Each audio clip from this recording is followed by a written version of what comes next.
Hello बच्चों, good morning. आज हम पढ़ेंगे इक्विटी शेयर कैपिटल का क्वेश्चन नंबर 28, जिसमें दिया गया है आभा लिमिटेड की अधिकृत पूंजी 5 लाख रुपए 10 रुपये के अंशों में विभक्त है। उसने एक संपत्ति 1 लाख रुपए में क्रय की और भुगतान में पूर्वदत्त अंश दिए। शेष 40,000 रुपये अंश जनता में निर्गमित किए गए, जो कि निम्न प्रकार से दिए हैं। तो देखिए, 5 लाख रुपए में उनकी ऑथराइज कैपिटल है, जिसमें से 1 लाख रुपए की उन्होंने असेट्स खरीद ली और बाकी बचते हैं आपकी कितनी 4 लाख। तो 4 लाख में 40,000 अंश at the rate of 10 rupees के हिसाब से इन्होंने शेयर इश्यू कर दिए। तो इसमें कैसे कैसे मांगे गए हैं, देखिए 2 रुपये एप्लीकेशन पर, 2 रुपये अलॉटमेंट पर, 3 रुपये प्रथम मांग पर। तो कितने हो गए, 2 और 2 4 और 3 7 और 3 रुपये अंतिम मांग पर और 3 रुपये हो गए 10 रुपये, यानी पूरे 10 रुपये मांग लिए गए हैं। समस्त निर्गमित अंश ले लिए गए। रहमान, जिसके पास 100 अंश थे, ने दोनों मांगों का भुगतान नहीं किया, यानी फर्स्ट कॉल और सेकंड कॉल का भुगतान नहीं किया है। कितने शेयर पर, 100 शेयर पर, और उसके अंश हरण कर लिए गए। यानी कब हरण किए गए होंगे, दोनों कॉल मांगने के बाद में। ठीक है, 8 रुपये 50 पैसे के हिसाब से पुनः निर्गमित किए गए। उपयुक्त का रोजनामचा में लिखा करिए। तो देखिए, केवल जनरल एंट्रीज बनानी है। तो चलिए अब हम इसका सॉल्यूशन देख लेते हैं। हमने इसकी टेबल बनाई। तो share issue 40,000, share application, allotment, first call, second call. तो 2 रुपये 2 रुपये 3 रुपये 3 रुपये। ठीक है, ड्यू मनी कितनी हो गई, 40 दूनी 80,000, 40 दूनी 80,000, 4 तिया 12, 1,20,000, 4 तिया 12, 1,20,000। अब कॉल्स इन एरियर्स हम इसमें घटाएंगे। तो कॉल्स इन एरियर्स कितना है, 100 शेयर पर, कितना, फर्स्ट कॉल और सेकंड कॉल। तो देखिए, फर्स्ट कॉल और सेकंड कॉल पे जब हमने घटा दिया तो कितने आ गए, 100 की 3 में मल्टीप्लाई करेंगे। इन वाले 100 शेयर की हम इस 3 में मल्टीप्लाई करेंगे तो हमारे कितने आ जाएंगे, -300। ये भी -300। अब इसके बाद हम क्या करेंगे, बैंक रिसीप्ट कर देंगे। तो देखिए, ये 80,000 हो जाएगा, ये भी 80,000 हो जाएगा।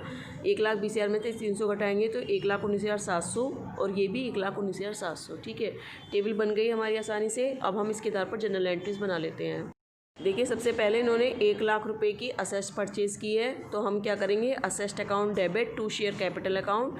ठीक है, तो कितना आ जाएगा हमारा, 1 लाख रुपए। इसके बाद में शेयर एप्लीकेशन, रिसीविंग की एंट्री बनाएंगे, bank account debit to share application account. कितना, 80,000 रुपये रिसीविंग हुई थी। तो बैंक रिसीव हमने कितने से करा था, 80,000 रुपये हमने यहाँ लिख दिया।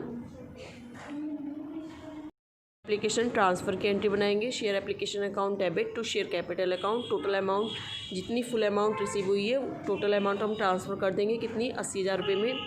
ठीक है, तो 80,000 रुपये हमने यहाँ लिख दिया। इसके बाद में शेयर अलॉटमेंट ड्यू की एंट्री बनाएंगे। ये भी फुल अमाउंट से बनेगी क्योंकि पूरी अमाउंट हमें प्राप्त हो गई है। Share allotment account debit to share capital account, कितना, 80,000 रुपये।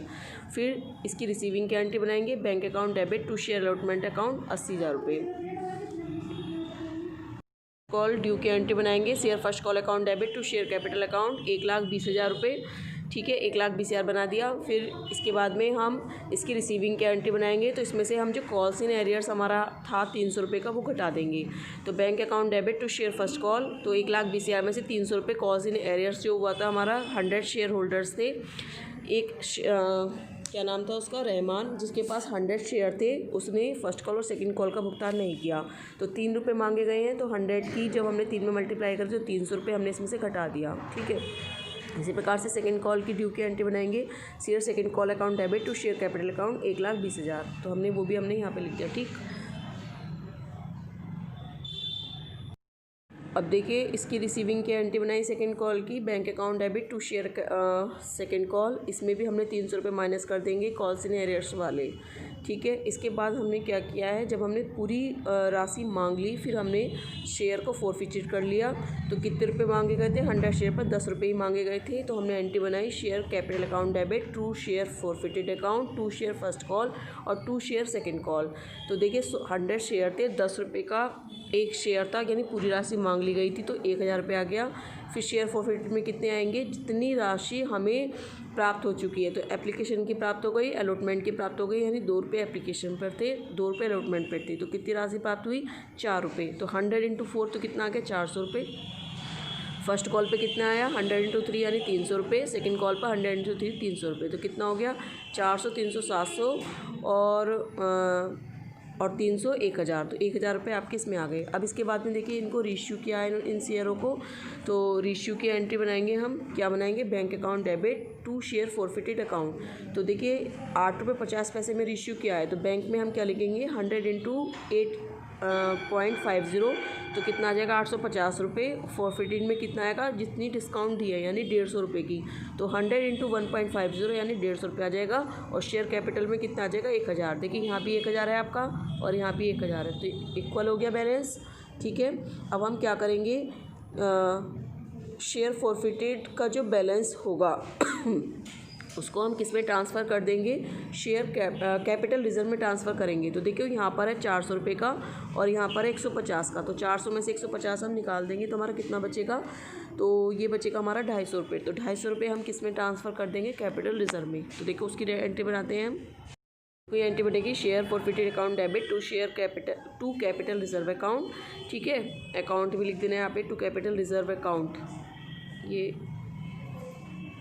अकाउंट आ जाएगा यहाँ पे, टू कैपिटल रिजर्व अकाउंट, और to share forfeited account transfer to capital reserve. ये देखिए यहाँ पे आ जाएगा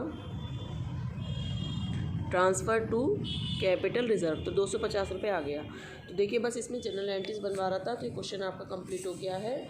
और इसमें अगर आप चाहें तो इसमें बैलेंस शीट बनवा नहीं रहा है, आप चाहें तो बैलेंस शीट भी बना सकते हैं। तो कि यहाँ पे मैं आपको बैलेंस शीट भी दिखा देती हूँ, वैसे बनवाई नहीं थी। तो देखिए ऑथोराइज़ कैपिटल हमारी कितनी आ जाएगी? 50,000 share at the rate of 10 rupees के हिसाब से, तो आपकी कितनी आ जाएगी? 5 लाख रुपए। इसके बाद में issued capital 50,000 share at the rate of 10, ये भी आपकी 5 लाख रुपए आ जाएगी। इसके बाद में देखिए आएगी फुल्ली इश्यूड कैपिटल, तो कितनी आ जाएगी? 10,000 शेयर। ठीक है, तो फुल्ली इश्यूड शेयर तो कितने? 10,000 share at the rate of 10 के हिसाब से कितना आ गया? 1 लाख रुपए आ गया। फिर देखिए called up and paid up capital 40,000 share at the rate of 10 के हिसाब से, तो कितना आ गया आपका? 4 लाख। ठीक है, यहाँ पर तो आप लाइन खींच देंगे, ये लाइन खींची हुई है, इनको हम ऐड नहीं करते हैं। अब इसके बाद में देखिए कैपिटल रिजर्व में कितना आ जाएगा? 250 रुपये। इधर देखिए बैंक अकाउंट आपका कितना आ जाएगा? 4,250,000, और असेस्ट आपने खरीदी है 1 लाख रुपए की, तो वो आ जाएगा। तो टोटल आपका आ जाएगा 5,250,000। तो देखिए बैलेंस शीट आपकी बनवाई नहीं है, लेकिन मैंने आपको दिखा दी है कि किस तरह से आपको बनानी है। तो इससे रिलेटेड आपको कोई भी प्रॉब्लम हो तो आप मुझे कमेंट करके पूछ सकते हैं। Thank you.